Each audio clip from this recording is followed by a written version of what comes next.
빌립보서 1장 20절에서 21절 말씀 우리 다 찾으신 줄 알고 한 절씩 한 절이 두 절이니까요. 우리 한 목소리를 같이 읽도록 하겠습니다. 같이 읽겠습니다. 시작. 나의 간절한 기대와 소망을 따라 아무 일에든지 부끄러워하지 아니하고 지금도 전과 같이 온전히 담대하여 살든지 죽든지 내 몸에서 그리스도가 존귀하게 되게 하려 하나니 이는 내가 사는 것이 그리스도니 죽는 것도 유익함이라. 아멘. 하나님의 말씀입니다. 이번에 한국 갔을 때 일정이 되게 촉박해서 아무튼 틈나는 대로 어쨌든 뭐 말씀도 전하고 틈나는 대로 사람들도 만나고 이렇게 시간들을 가졌던 것 같아요. 이번 일정이 좀 짧아서 좀 섬기지 못한 뭐 교회들이 있었는데요. 그 중에 하나가 이제 길튼 교회 부목사님 만나고 이제 이야기를 좀 나누다 보니까 제가 좀 인상 깊었던 거는 거기는 이제 예배가 1시간 전에 다 찬대요. 30분 전에 오면 예배를 늦게 온 게 아니고 30분 전에 와도 앉을 데가 없대요. 그러니까 복도 뭐 아무튼 길부터 해가지고 다 의자를 채워놔도 뜨겁게 기도하고 예배를 준비한다라고 하더라고요. 제가 제 박보영 목사님 표현에 의하면 공간 대비로는 마가의 다락방보다 더 이렇게 뜨거운 것 같다고. 제가 항상 우리 마가의 다락방처럼 어떻게 예배드릴 수 있을까 그걸 꿈꾸면서 제가 항상 목회를 하거든요. 어떻게 하면 그렇게 예배드릴 수 있을까 이걸 고민하는데 참 그런 귀한 교회가 또 됐으면 좋겠다 이런 마음들이 많이 들었던 것 같아요. 이번에 일정이 좀 짧았는데 돌아오기 며칠 전에 건강검진을 좀 했는데 이제 며칠 전에 했으니까 결과는 이제 못 듣고 왔죠. 캐나다 와서 결과를 하나씩 듣는데 뭐 다 뭐 괜찮고 하는데 보니까 골 감소증 뭐 이런 거 있다고 하더라고요. 골 다공증 전 단계인데 보통 50대에서 이제 발병되는. 그러니까 좀 이상하죠. 저는 보니까 대상포진도 보통 한 50대 돼야 된다고 하는데 이상하게 그러고 골 감소증 이것도 보통 한 50대부터 발병한다고 하는데 아무튼 여러 가지 생각들이 들었는데 제가 이번에 몸 관리를 잘 하지 못했구나. 그래서 아프리카 이제 다음 주에 갔다 오면 아무리 바빠도 어떻게든 시간을 내서 운동을 좀 해야겠다 그런 생각들을 해보게 되었습니다. 여러분 우리가 이제 레귤러 체크업을 하면 우리 몸에 이상은 없는지 또 뭐 피 검사를 하든지 점검을 하면서 살아가잖아요. 그래서 예를 들면 뭐 당뇨가 있다거나 또는 혈압이 있다거나 하는 분들은 또 늘 체크하면서 살아가죠. 왜 그런가요? 내 몸에 이상 신호가 없는가? 내 몸은 건강하게 잘 유지가 되고 있는가? 근데 이제 그런 것들을 늘 살펴보면서 살아갑니다. 왜요? 몸을 관리하기 위해서, 그죠? 근데 우리가 우리의 몸은 이렇게 관리한다라고 이야기하지만 막상 우리의 영적 모습들, 신앙들, 믿음들은 점검하지 않고 교회를 다니고 우리의 믿음은 우리의 신앙은 점검하지 않고 신앙생활한다, 점검하지 않고 예수 믿는다 할 수 있는 걸까요? 아니 몸은 그렇게 레귤러 체크업도 받고 뭐 다 하는데 우리의 신앙은 체크업을 하지 않고 우리의 믿음은 체크업을 하지 않고 나는 신앙생활한다, 믿음생활한다 라고 한다는 말이 성립할 수 있는 거일까? 여러분 제가 목회를 하면 끊임없이 일관되게 하는 이야기 중에 하나가 교회가 큰 교회건 작은 교회건 상관없지만 여러분 아무리 큰 교회라고 해도 축복 설교하는 것에서 벗어나라라는 이야기였습니다. 그릇은 더러운 그릇인데 하나님이 함께 하시면 우리 자녀들이 잘 되고 축복을 받고 이건 우리를 지옥으로 인도하는 거짓 메시지라는 것이죠. 예수 믿으면 복 받고 잘 될 것입니다. 여기에 현혹되어 우리의 영혼을 보지 못하게 하는 거짓 복음에 속지 말아야 한다는 겁니다. 우리의 영혼은 지금 어디로 가는지도 알지 못한 채 거짓 복음에 빠져 있는 목회자에게서 벗어나야 하십시오. 우리 교회만 옳다라는 거 아닙니다. 우리 교회에서 예를 들어 뭐 다른 교회로 나가신다고 하더라도 절대로 이런 교회들에게는 가시면 안 된다는 것이죠. 그러니까 내 영혼이 지금 어디로 가고 있나 이걸 점검해 줄 수 있는 교회로 가야 된다는 거예요. 내 영혼이 정말로 천국으로 인도함을 받을 수 있는 교회로 가서 거기서 할 수 있는 건 다 참여하세요. 여러분, 절대로 신앙은 주일 예배만으로 성장하지 않습니다. 절대로 주일 예배만으로 우리의 믿음과 신앙은 자라가지 않습니다. 내가 정말 죄인이구나. 주님의 십자가 은혜 없으면 내가 살 수 없구나. 내 자아는 십자가에서 죽고 예수님으로 사는 길이 진짜 내가 살 길이구나. 이것을 깨닫게 하는 교회가 마지막 때에 살아있는 교회입니다. 여러분, 과거의 냉전 시대 때 소련하고 미국하고 굉장히 갈등이 점점 깊어졌죠. 그 갈등의 정점 중에 하나가 뭐였냐면 핵이었어요. 핵무기를 개발하고 이게 이제 양쪽에서 만약에 같이 터뜨리면 전 세계가 멸망으로 치달을 수 있는 그런 아주 위험한 무기였습니다. 여러분, 당시에도 미국과 소련은 이 세상을 멸망시킬 수 있을 정도로 핵무기들이 있었고 그 핵무기로 서로를 겨냥하고 있었습니다. 그러다 보니 무엇이 발전할 수밖에 없느냐? 핵미사일을 감지하는 시스템이 발달할 수밖에 없고 그것을 미사일이 언제 어떻게 쏘아지는가 이런 것들을 잘 서로 레이더 통해서건 여러 경로를 통해서건 그것들을 자꾸 점검하고 있었죠. 한 번은 1983년 9월 27일 새벽 1시경에 소련에서 경보 시스템이 울리게 됩니다. 왜 울렸느냐? 미국 몬태나에서 미사일이 발사됐다는 신호가 감지된 거예요. 이때 소련 초기 경보 시스템의 부소장으로 자리를 지키고 있던 사람이 누구냐면 페트로프라는 사람이었습니다. 페트로프가 이 신호를 확인했습니다. 컴퓨터는 미국에서 미사일이 발사됐다. 이 데이터는 굉장히 신뢰할 만하다. 신뢰도가 굉장히 높다라는 신호를 보냈어요. 그 시스템이. 그러니까 얼마나 걱정이 될까요? 그죠? 이거를 이제 어떻게 보고를 해야 되나 말아야 되나 하는 상황 가운데 페트로프가 이 경보 시스템이 오지를 내린 거다. 경보 시스템이 문제가 있다라고 판단을 내리게 돼요. 왜 그러냐면 만약 미국에서 미사일을 발사한다면 아니 한 대만 발사하겠냐라는 거예요. 수백 대를 같이 쏘겠지. 어떻게 한 대만 쏘겠냐? 한 발만 발사하겠냐? 그러니까 이건 오작동이다라고 생각하고 이제 보고를 하지 않죠. 근데 그 다음에 다시 경보 시스템이 울리는데 이번에는 수없는 많은 미사일이 발사되었다라고 소련의 슈퍼컴퓨터가 메시지를 발하게 됩니다. 거의 분위기는 지금 본격적인 핵전쟁이 일어날 분위기죠. 소련 공산당 서기장도 소련도 보복 미사일을 발사할 것인지 아닌지 결정해야 되는 뭐 그런 상황까지 치달을 수 있는 이제 이런 상황인 거죠. 이렇게 발사해버리면 어떻게 돼요? 온 인류가 그냥 멸망할 수 있고 저와 여러분이 지금 여기 없을 수도 있는 거겠죠, 그죠? 끝날 수도 있는 거예요. 근데 페트로프가 이번에도 이 경보가 오류다라고 보고 그걸 이제 자기 선에서 해결해요. 근데 이게 문제가 확인할 길은 없는 거예요. 확인할 길은 그냥 직감으로 이거는 그냥 아니다라고 결론을 내려서 결국 소련도 보복 미사일을 발사하지 않죠. 근데 다행히 진짜 오류였던 거예요. 여러분, 만약에 경보 시스템이 막 울리고 지금 막 미국에서 핵 미사일을 뉴클리어를 막 수백 개 쏘았다, 미사일 쏘았다, 그걸 믿고 같이 쐈으면 다 끝나는 거잖아요, 그죠? 근데 페트로프의 판단이 전 세계를 구했던 것이죠. 후에 그 사실을 알게 된 이 소련 정부가 보고를 임의대로 한 것을 알고 페트로프가 그 보고를 임의대로 한 것을 알고 결국 그는 군복을 벗어야 됐습니다. 징계를 받게 돼요. 사실 세상을 구했지만 그에게 내려진 건 처벌이었다라는 거죠. 왜냐하면 이 정부 판단 이런 거 판단은 정부가 한다. 왜 네가 하냐? 약간 이런 거였던 것 같아요. 나중에 이 일이 알려지고 세계 시민협회에는 페트로프에게 감사패를 전달했고 심지어 독일이라는 나라는 젊은이는 2014년에 그에게 그레스덴 상과 상금을 주었다고 하죠. 페트로프는 정작 이 소련에서는 연금도 못 받고 가난한 삶을 살아야 됐지만 진실로 세계를 핵 멸망에서 구한 사람이었습니다. 여러분, 한 사람의 판단으로 말미암아 온 세계가 멸망으로 치달을 수도 있고요. 온 세계가 살 수도 있는 거더라고요.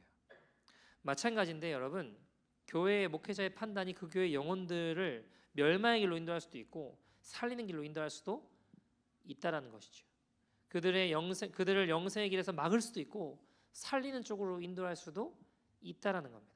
그래서 누누이 강조하는 것 중에 하나는 거짓 복음을 전하는 것에서 벗어나야 된다는 겁니다. 내 자존심, 내 고집, 삐뚤어진 인격, 이 모든 것을 십자가에 못 박고 죄악을 벗어버리고 십자가 좁은 길, 생명의 길로 걸어가야 한다는 것이죠. 사랑하는 여러분, 구원받은 자들, 십자가 길을 걷는 자들의 특징이 있습니다. 그건 뭐냐면 나를 존귀케 하기 위해 살아가는 인생이 아니라 그리스도를 존귀케 하기 위해 살아간다는 겁니다.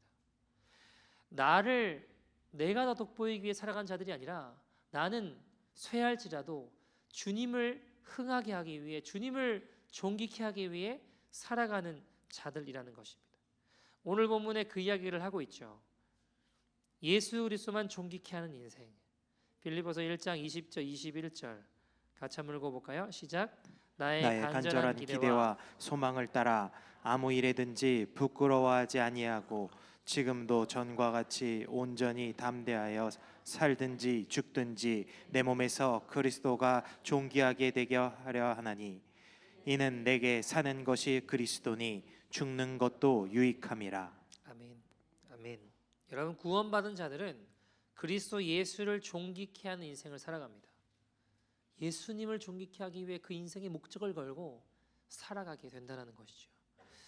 전영순 사모님이라는 분이 계세요. 전에 이제 한동대학교 부총장의 와이프셨는데 지금은 이제 캄보디아의 선교사로 부부가 이제 은퇴하시고 캄보디아의 선교사로 나가셨는데 무지 바빠요. 뭐 은퇴하고 뭐 선교 이렇게 뭐 적당히 이런 그런 게 없어요. 이분 보니까 기도 요청 오는 거 보면 거의 뭐 매일 오시는데 뭐 거의 교회가 없는 오지 마을 이런 데 맨날 들어가가지고 예배드리고 복음 전하고 뭐 그러고 사세요. 제가 이제 좀 사실 모시고 싶어가지고 연락도 계속 드려보고 하는데 시간이 안 나요. 너무 바쁘세요. 너무 할 일이 너무 많대요. 틈도 안 나고 그냥 할 일이 그냥 너무 많기 때문에 이거 뭐 어디 움직일 수가 없다고. 근데 이분도 참 귀한 분이신데 제가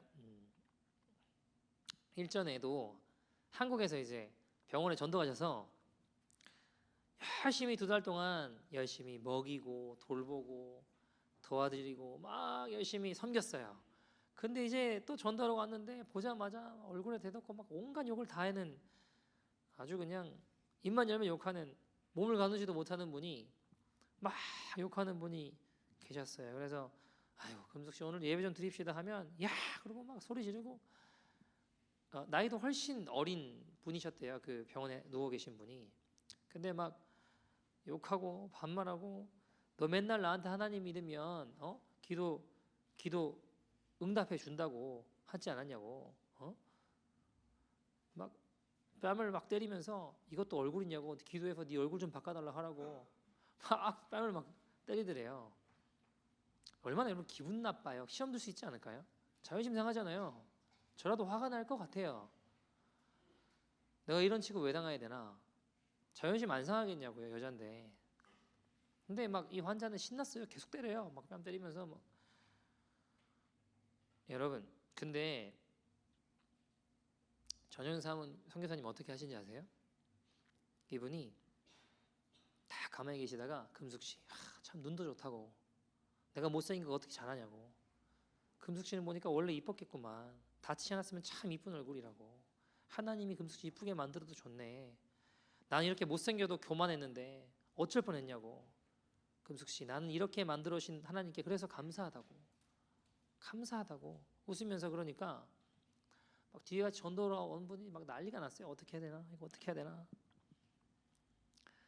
그러면서 막 한동대학교 부총장님 사모님한테 왜 그런 말 하냐고, 그렇게 하면 어떡하냐고 막 그러니까 전영 사모님이 그러지 말라고. 나는 여기 총장 뭐 부총장 뭐 사모 이런 거 온 게 아니라 난 그리스도인으로 왔다고, 전도하러 왔다고.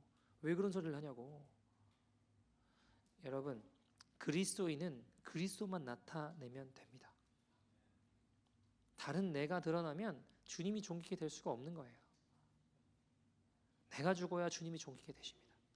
내가 없어져야 주님이 온전히 사십니다. 내가 비켜나야 주님이 사십니다. 여러분 마태복음 16장 24절에도 누구든지 나를 따라오려거든 뭐라고 하셨나요? 자기를 부인하고 제 십자가를 지고 주님 따라오러 가셨잖아요. 여러분, 나를 부인해야, 내가 죽어야 우리 주님 존귀케 됩니다. 여러분, 난리 치는 사람일수록 때가 가까운 거예요. 난리 치는 사람일수록 주님 만날 날이 다가왔구나, 그렇게 생각하시면 돼요. 마지막 순간에 더 바라가는 거예요. 그 병원에 계셨던 그분도 보니까 결국 예수님께로, 주님께로 잘 인도함 받았다고 하더라고요.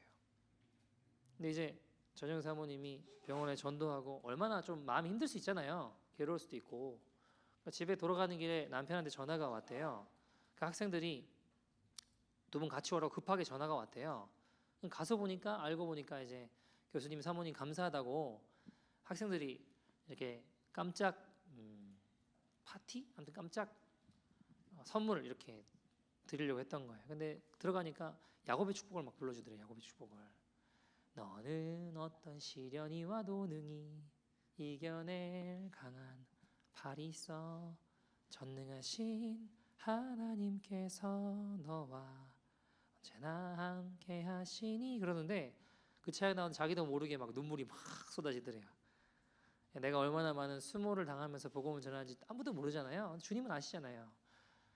어떤 분이 그런 이야기 하더라고. 이분이 간증하는 거 실제로 한 100분의 1도 안 된대. 100분의 1도. 이분 같이 자기가 지냈대요. 몇 년을 같이 지냈는데 간증하는 건 100분의 1도 아니라고.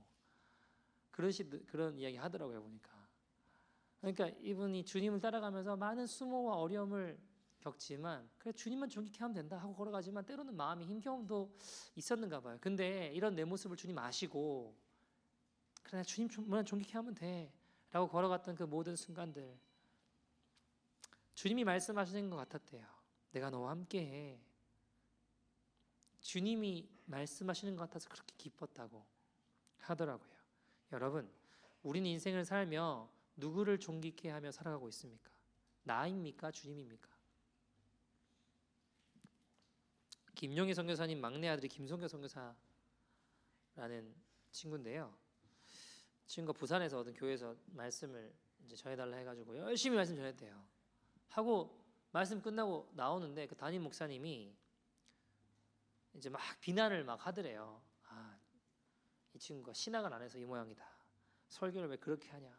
오케이, 그런까지는 오케이. 뭐 그래, 뭐 내가 비난 받을 수 있지 하는데 막 아버지를 걸고 넘어지더래요. 너무 화가 나더래. 너무 아버지를 욕하더래요. 이건 너무한 거잖아요. 그래서 막 화가 나서 막 씩씩거리면서 도저히 참을 수가 없는 거예요. 이제 기차역에 와가지고 기차 올라갈 때 됐는데 거기서 형님을 만나서 같이 올라오게 됐거든요. 형님 만나면 한참을 막 쏟아냈대요. 형님 어떻게 이럴 수가 있냐고. 그 나 욕하는 건 그렇다 치고 우리 아버지 욕할 수 있는 말이 되냐고 그러면서 막 이야기 한참을 쏟아내는데 형님이 가만히 듣더니 그러더래요. 야 성규야, 많이 힘들었겠다. 그런데 우리는 복음만 전하면 되는 거 아니냐. 우리는 복음만 전하면 되는 거 아니냐. 예수님만 전하면 되는 거 아니냐. 우리가 비참한 처지에 처하건 돌에 맞건 예수님만 전하고 그분만 존귀케 되면 되는 거 아니냐. 그런데 갑자기 망치로 머리를 한 대 맞은 것 같더래요. 그 말에 막 꼬꾸라지는 거예요. 예수님 흥하셔야 되고 나는 쇠해져야 되는데 그분이 흥하건 쇠해지건 말건 내가 잘못 취급받았다고, 내가 흥해야 되는 마음 때문에, 내가 흥하고 내가 인정받고 내가 존귀케 되지 못하면 화나고 있는 내 모습 때문에 너무너무 부끄러웠다고 하더라고요. 그 아버지 김용희 선교사님도 뵈면 참 강단에서는 막 이렇게 막 거친이시지만 실제로 굉장히 겸손하시고 굉장히 부드러운 분이시거든요. 근데 이제 한번 대화를 나누는데 마치 그런 질문을 한 적이 있어요. 선교사님, 제가 이 길을 믿음의 종의 길을 걸어가면서 좀 가슴에 새길 이야기를 좀 해주셨으면 좋겠다. 어떤 마음으로 걸어가야 되겠습니까? 라고 물어보니까 그분이 가만히 계시다가 그분이 이제 예수님 이야기만 나오면 눈빛이 바뀌거든요. 눈 속에 예수님이 보여요. 그 눈 속에 보고 있으면 예수님이 보여요. 근데 그분이 가만히 계시다가 딱 보시더니 종이 종놈 대접받으려고 하면 망한다고. 종놈 대접받으려고 해야지 종님 대접받으려고 하면 안 된다고. 종이 종놈 대접받으려고 해야지 종님 대접받으려고 하는 순간부터 어려워질 거라고. 그렇게 말씀하셨던 기억이 나요. 살든지 죽든지 내 몸에서 그리스도가 존귀하게 되기만 하면 나는 기뻐하고 또 기뻐할 수 있는 것이 복음인데, 그 복음이 내게 실체가 되었다면 여러분, 무엇이 우리를 흔들 수 있겠습니까? 다른 어떤 것이 우리를 흔들 수 있겠습니까? 커바스 도미네라는 그 영화 보시면 베드로 이야기가 등장하죠. 코바스 도미네가 무슨 뜻이에요? 주여 어디로 가시겠나이까, 이런 뜻이잖아요, 헬라어로. 근데 이제 아시다시피 초대교회는 굉장히 많은 핍박들이 많았습니다. 예수를 믿는다고 하면 죽임을 당하고, 예수를 믿는다고 하면 굉장히 많은 어려움들이 있었죠. 이렇게 교회를 핍박하다가 교회가 씨도 안 남겠다, 씨도 마른다, 교회 씨가 다 말라버리겠다라는 생각이 들어 교회 지도자들이 베드로를 이제 도망치게 피신을 시켜요. 베드로 처음 안 떠나려고 하다가 하도 이제 교회가 이러다가 다 어려움 겪는다, 베드로 사도 살아야서도 복음을 전해줘야 된다 해가지고 그 말을 듣고 예루살렘을 떠나죠. 떠나가 쭉 가던 길에, 예루살렘 벗어나서 이제 가던 길에 주님을 만나게 돼요. 근데 주님은 내가 왔던 길로 가시는 거예요. 그래서 주님 어디로 가십니까? 그러니까 예루살렘으로 가신대요. 그러니까 왜 예루살렘 가시냐고. 나는 네가 외면한 십자가에 다시 못 박히러 간다. 난 십자가에 다시 못 박히러 간다. 그래서 주님 왜 다시 십자가에 못 박히십니까? 그러니까 네가 외면한 십자가 내가 다시로 간다 그러시더래요. 그 주님 말씀에 베드로가 울며 회개하죠. 주님, 내가 가겠습니다. 주님, 고난이 두려운 게 아니라 주님과 멀어지는 것이 내가 두렵습니다. 주님 떠나서 내가 살 수 없습니다. 그리고 다시 베드로는 예루살렘으로 가서 결국 베드로의 처우가 어떻게 되나요? 그도 십자가형에 처하죠. 근데 나 같은 사람이 무슨 예수님처럼 죽을 수 있냐고, 나를 거꾸로 달아달라고 해가지고 베드로는 거꾸로의 십자가에 못 박혀 죽어요. 여러분, 거꾸로 못 박혀서 하늘을 보면 뭐가 보일까요? 어떤 분은 배가 보인다고 막 그러시는데, 베드로 그렇게 뚱뚱했을 것 같지는 않아요. 보통은 거꾸로 매달려서 하늘을 보면 발이 보이겠죠, 발. 그도 죽는다고 하면 두려울 수도 있지 않았을까요? 근데 발이 보는 순간 저는 그런 상상을 해봐요. 발이 보일 때 저 발 주님이 닦아오셨는데, 제회 만찬 전에 주님이 제 아들을 불러다 모으시고 그들의 발을 씻기셨잖아요. 그 모습을 아마 떠올리지 않았을까. 그리고 주님이 걸어가신 그 길을 향해 그 은혜들을 기억하며 나도 이제 그 주님 따라갑니다. 내 더러운 발을 씻기셨던 주님, 대목지도 못한 나를 끝까지 참아주시고 기다려주시고 모든 더러움을 깨끗이 씻어주신 주님, 그 발을 닦아주시고 섬겨주신 주님, 나도 그 주님의 길을 따라갑니다 하며 나를 못 박는 자들을 위해 기도하는 것이 베드로의 마지막 모습 아니었을까요? 여러분, 저는요 그런 생각을 해봐요. 저도 예수님만 존귀케 되면 참 좋겠는데, 때로는 비난하는 말을 듣고 억울한 이야기를 듣고 때로 여러 가지 상황들에 처하게 될 때 저도 모르게 자꾸 화가 나고 저도 기분 나빠하고 그러더라고요. 저도 보니까 아니, 예수님만 존귀케 되면 내가 기분 나쁠 게 별로 없을 텐데 제가 존귀케 안 되면 저도 기분 나빠하는 제 모습을 제가 보게 되더라고요. 야, 이러면 주님만 존귀케 할 수 없는데 왜 이렇게 안 죽을까?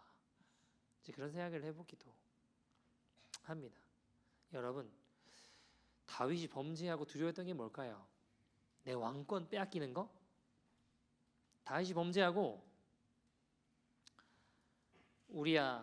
또 우리아 안에 밧세바 범하고 우리아를 죽게 하고 그 범죄한 이후에 다윗이 두려웠던 게 뭘까요? 내 왕위를 빼앗기는 거? 내가 가지고 있는 힘을 잃어버리는 거? 내 자존심 상하는 거? 사람들이 많잖아요. 내 제가 드러나서 부끄러움 당하는 거, 수치당하는 거? 그런 거 아니었어요. 시편 51편 보면 뭐라고 해요? 다윗은 어떤 고백을 해요? 주여, 주의 성령을 거두지 말아 달라고 고백해요.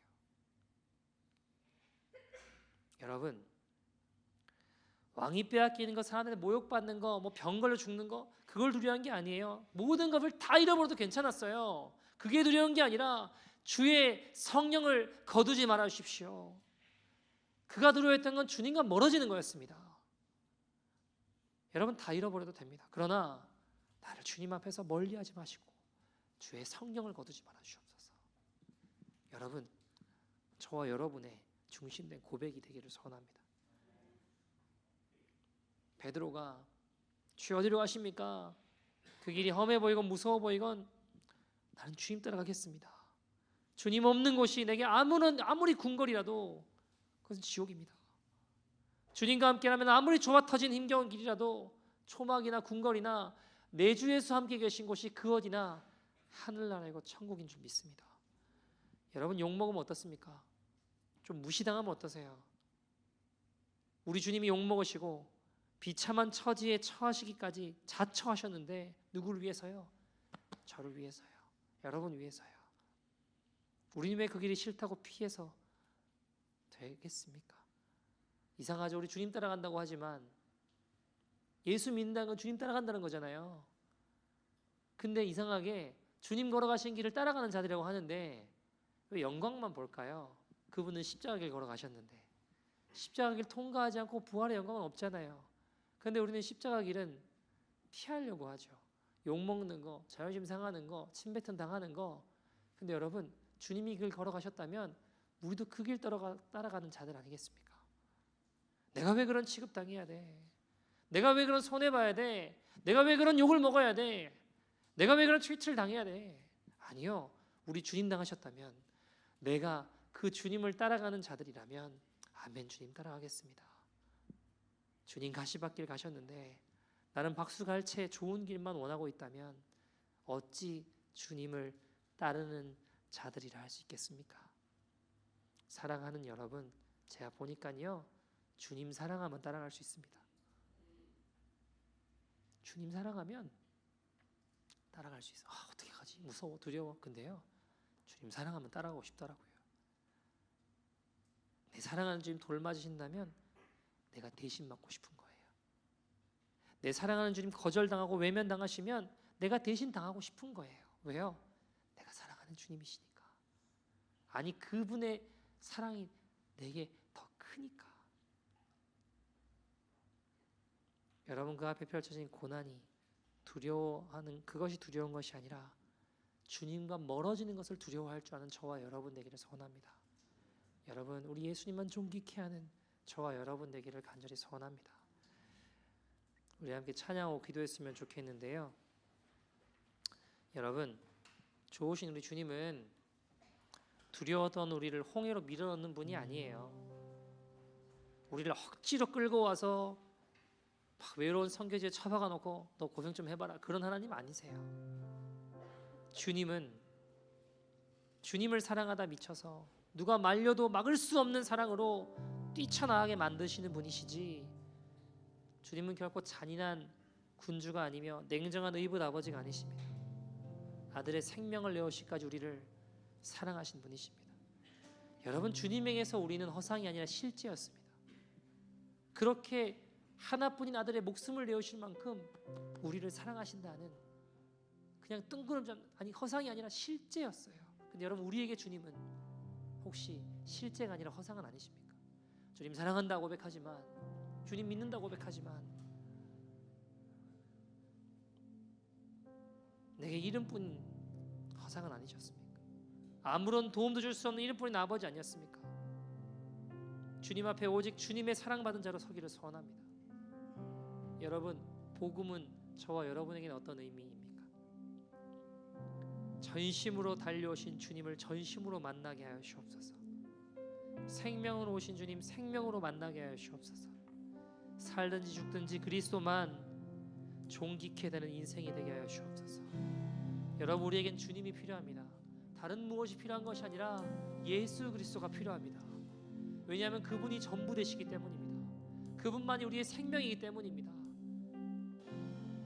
예수님, 부르다가 죽을 그 이름 예수 그리스도, 영원히 부를 그 이름만 부르며 살게 하여 주시옵소서. 우리 함께 이 찬양 드렸으면 좋겠습니다. 내 안에 가장 귀한 내 안에 가장 귀한 예수를 알미라 예수를 알미라. 금은보다 더 귀한 것 세상 그 어떤 것보다 귀하신 분 예수 그리스도십니다. 귀한 것 예수를 알미라. 세상 지식보다 귀한 것 세상 지식보다 오직 우리 주님 아는 것입니다. 예수를 내 안에 가장 귀한 것 내 안에 가장 귀한 예수를 우리 주님의 이름을 높여드립니다. 예수의 이름 예수의 이름 존귀한 그 이름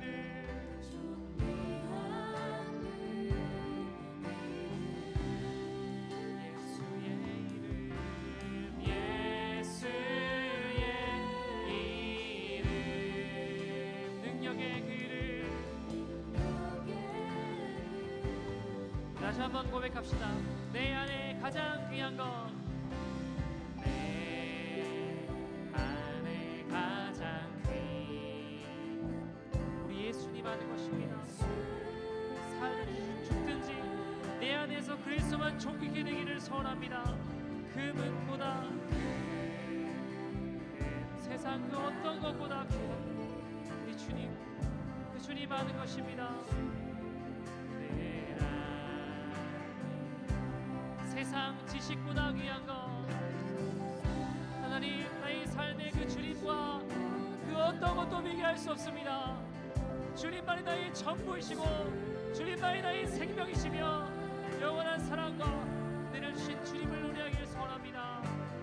내 안에 가장 귀한 것 예수를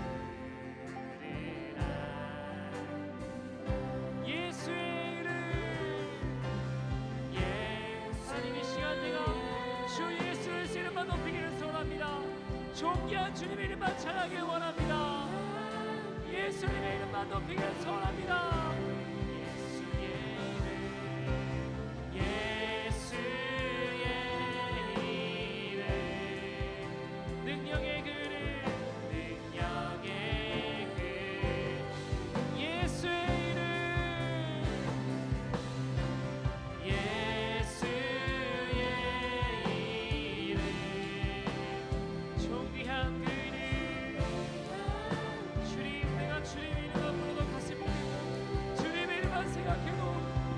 무엇을 아깝지 않는 그 주님으로 살아가는 자를 되기를 소원합니다.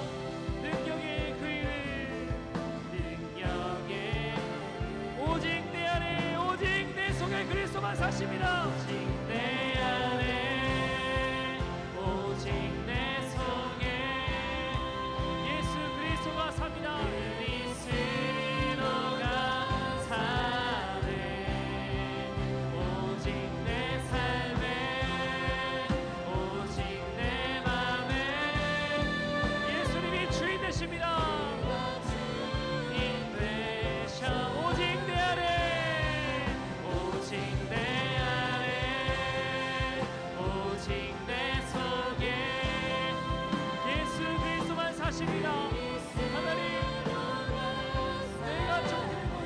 주님만 좋게 되길 소원합니다. 나는 믿고 예수로 살길 소원합니다. 내 맘에 예수님만 주인 되십니다. 그가 주인 되셔 내 생명 그 안에 내 생명 그 안에 그의 생명 내 안 나의 삶의 이전과 같을 수 없습니다.